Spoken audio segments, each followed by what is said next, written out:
There was an issue with our biometric verification devices that got missing at the Electoral Commission, though the Electoral Commission had 24-hour surveillance with heavily armed security personnel.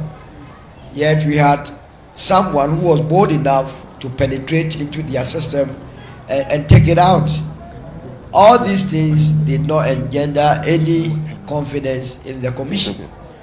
On top of it, limited registration, you go a day that the commission will register 25,000.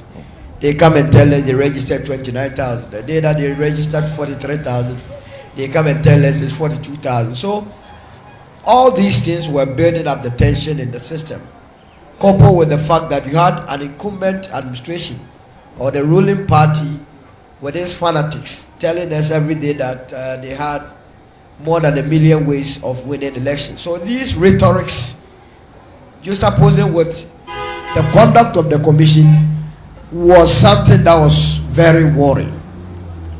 Now, we had a situation where we have been assured by the commission that they had a robust system, a robust register.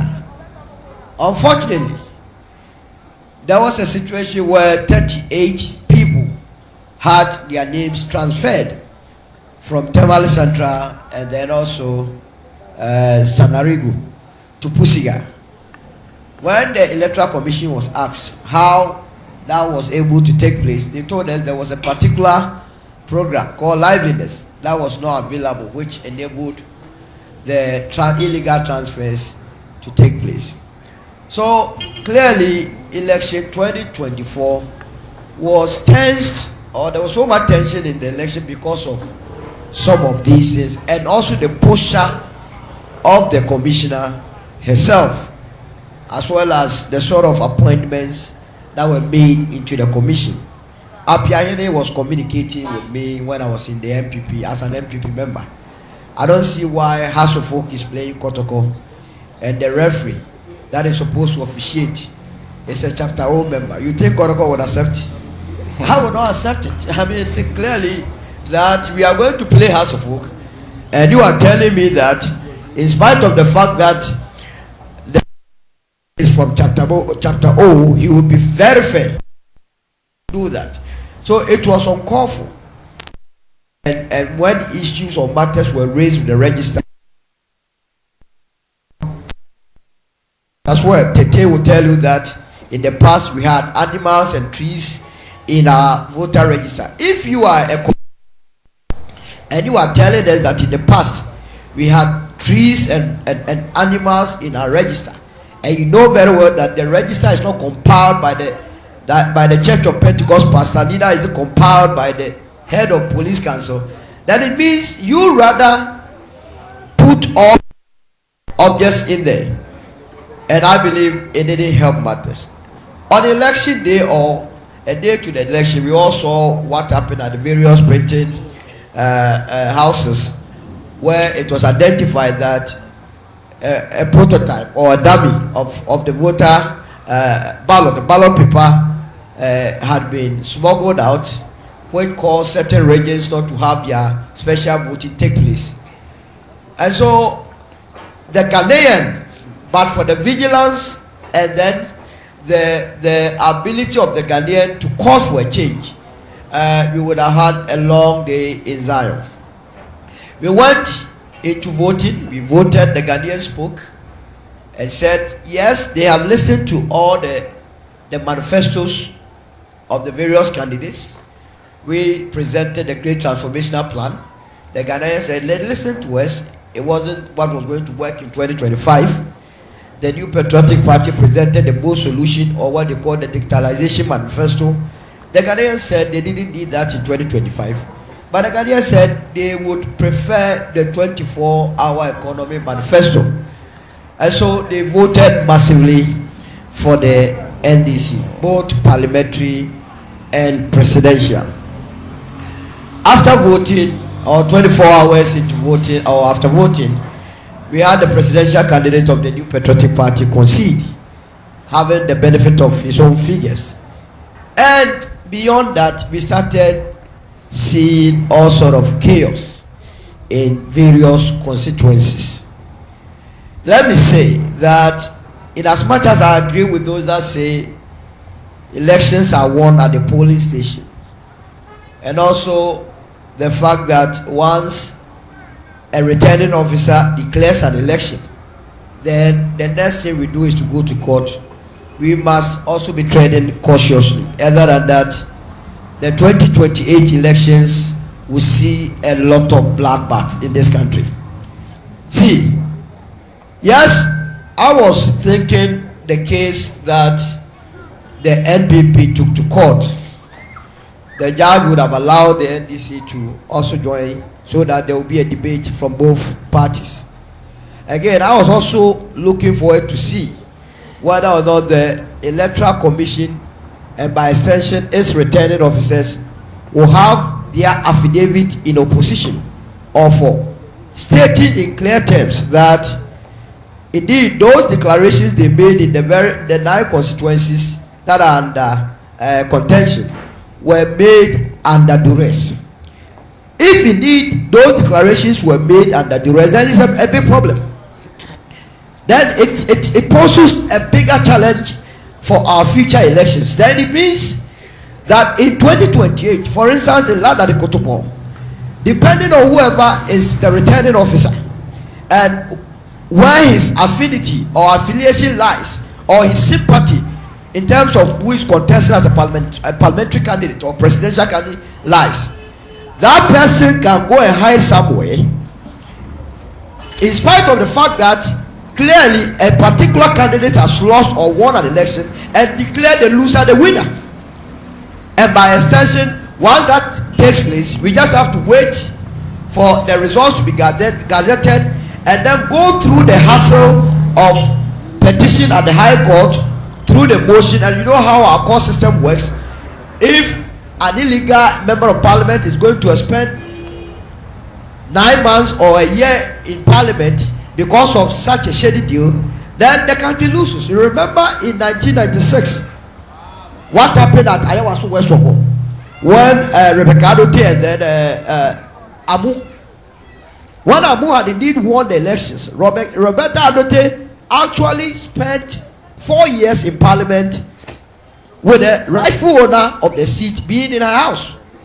So what I'm trying to say is that in as much as we believe that the returning officers, their call or once they declare their declarations should be final, we would also call on returning officers to serve the interest of the country very, very well.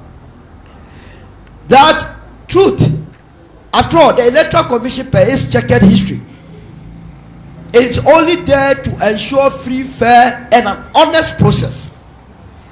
It seems to me that we are getting to a stage where the people that we engage to go and represent us as commissioners and as returning officers are more interested in their partisan nature rather than serving the interest of this country. Other than that, counting 1, 2, 3, 4, 5, 6, adding all together and declaring, why must there be a problem? Why must there be a problem? Because I watched some of the videos and it was very appalling, where I saw certain individuals with certain political parties, and here I'm mentioning the NDC, forcing the electoral officer to declare. It's wrong. I also saw videos where the electoral officers willingly declared. So I was thinking that the case at the court would have been discussed on its merits. Areas that the electoral officers were forced to declare, you quash it. Areas that they declared under no duress, you let it stand. I also saw certain areas that tax were banging on tables, declare, hey, police officers, what were you doing? We are not in the banana republic where tax or people that have lifted metals must think that during election the country belongs to them. The country does not belong to them. The country is for all Ghanaians. It's an exercise. We are only looking for people to lead or steer the affairs of this country for only 4 years. Nothing more, nothing else. And no leader in this country can change your status as a Ghanaian. You are a Ghanaian. They can't take it from you. We say we are all going to Ladadi Kotopon, someone is coming from Circle, the person wants to go through Osu, the other one says I can come to Ladadi Kotopon using cantonments. That is what we, the final destination is Ladadi Kotopon. Every Ghanaian, what the person is looking forward to is how best the leaders can better our lives. That is all to it. There is nothing extraordinary about changing one government to the other.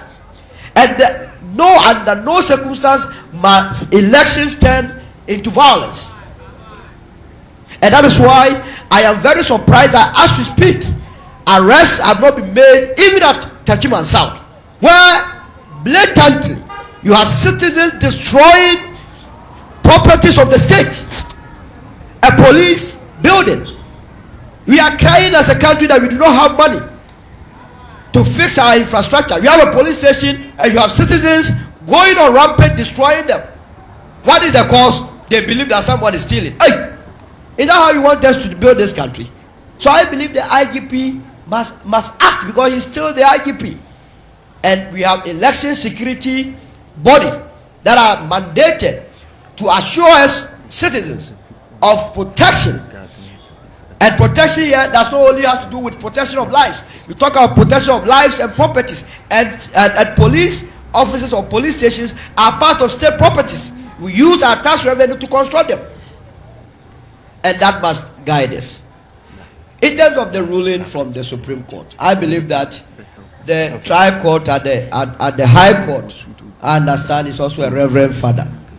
You see, this business of always people attaching Reverend Father to their names and hiding under the name of God to be misbehaving in this country, I believe 2025 we will name and shame.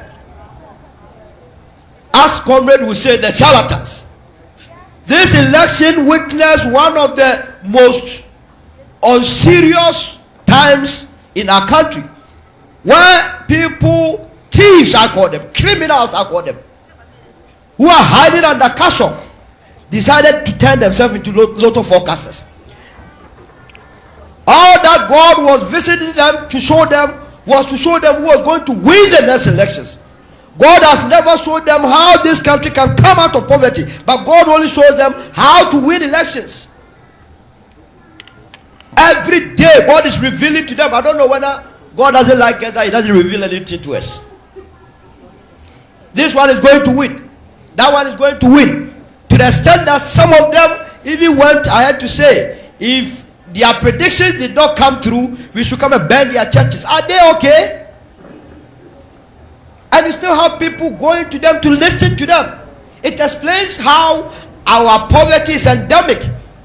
Because the people that we put out, you put your trust in them, they themselves don't know their left from right, and they are misleading you. These elections expose it. So the Reverend Father, who was at the High Court, was given 6 cases or so to adjudicate.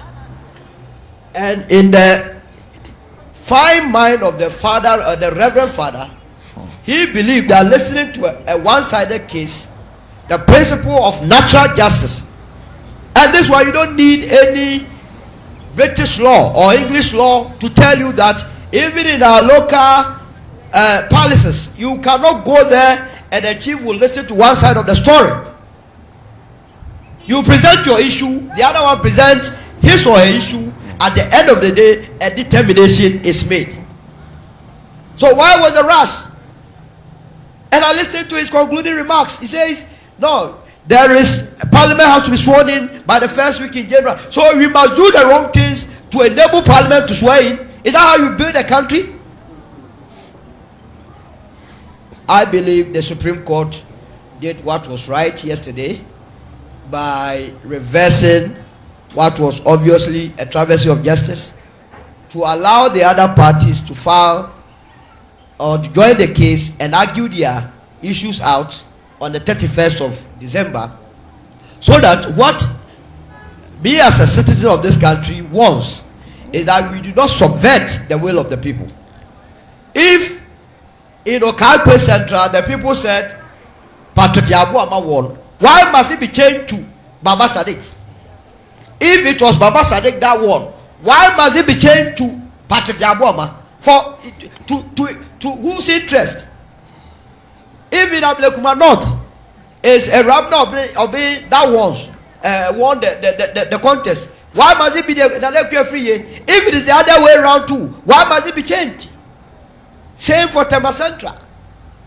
So that the people's choices will reflect what really took place on the 7th of December. So I agree with the Supreme Court on that score. Let's all go and iron out our differences, argue our cases out, and let the judge on the day rule based on what is truthful. Honesty. That is the only way this country can be saved. You are not there to serve any political party's interest. If any president appointed you, after all, the president is on his way out. So what have you got to fear? And even if he was still going to be the president, he does not pay you from his pocket. It is my tax that pays you. And so, truth, as the Commonwealth people will say, must stand at all time. And now that we have an overwhelming majority for our brothers in the NDC, let me also congratulate Kwanyo Chumbuafo for working so tirelessly over the years to bring the NDC to power, and also remind him that in those days that we were open, the sort of arguments that we made. As for you, you have gone, but we remain in opposition. The issues are always the same. Let the NDC look at all the issues that Ghanaians complained about, that the new patriotic party led by the president Nana Akufo-Addo decided to turn a deaf ear to, that they punished them heavily. Remember, even under Etuomosum, you know Etuomosum, in those days that we had opaque ballot, the 1992, 1996. I don't even consider the 1992 election as an election. But in 1996, the NPP under President Akufo had 39%. Today, with digitalization, with social media, with internet everywhere, we are being told that the NPP had 38%. I don't know whether those figures I'm seeing are correct. I have heard from other quarters that these are fake figures. But until it is challenged by the Electoral Commission itself, we work with the 38.2. You will get 38.2 because if the Ghanaians see that you are so arrogant, if the Ghanaians see that you have come to promise him or her that the general hospital, you were pulling it down to replace it. If you were not ready, or if you were even pulling it down and you were not going to replace it immediately, let the people understand the truth. Don't lie to them.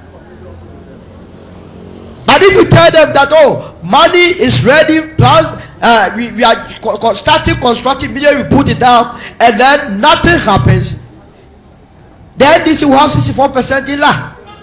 It is all rocket science. If the Ghanaian tells you that e-levy is going to kill them, Mr. President, stop it, because you don't pay e-levy. You don't do Momo. We do Momo. So don't introduce it. And Mr. President says, together with his appointees, we are going to pass it. The Ghanaian voted, but the same Ghanaian were the ones telling you that don't pass it. You will end up with 38.2%. If you decide to turn our water bodies, the turbidity of our water levels, acceptable level by the UN at 5 NTU, and now at 14,000. Even about 2 days ago, I understand some water bodies are now reaching 19,000 NTU. And as a government, as a president, we tell you that, look, that your LI 246 to that enables people to mine in the forest is killing the people of this country. And all you can tell us that the people will give you 38.2%. If you have a regional chairman of a party who, in spite of the poverty levels of the people in this country, decide to go on live television and show how worthy he is by exposing gold, the people who expose you, they will punish you. These must be the lessons. Already have seen some Hennessy being shown on various platforms purporting to be coming from the NDC side to be celebrating their victory. When you start that, the Ghanaian will begin to see that you are ready for opulence. Hey, what was it that down to Bar asked for President-elect said, will be the same thing that will be down to Emmanuel. I believe these lessons will be learned, and the EC will mend these ways. And if we are saying the Electoral Commission did not perform as expected, we must also not leave the police administration out of this issue. Because if the security situation is also not going well, it is also not going well because the security agencies are also not performing their task. All must be told to be properly. And my submission. Thank you. Thank you very much. Solomon also is a member of the Movement for Change.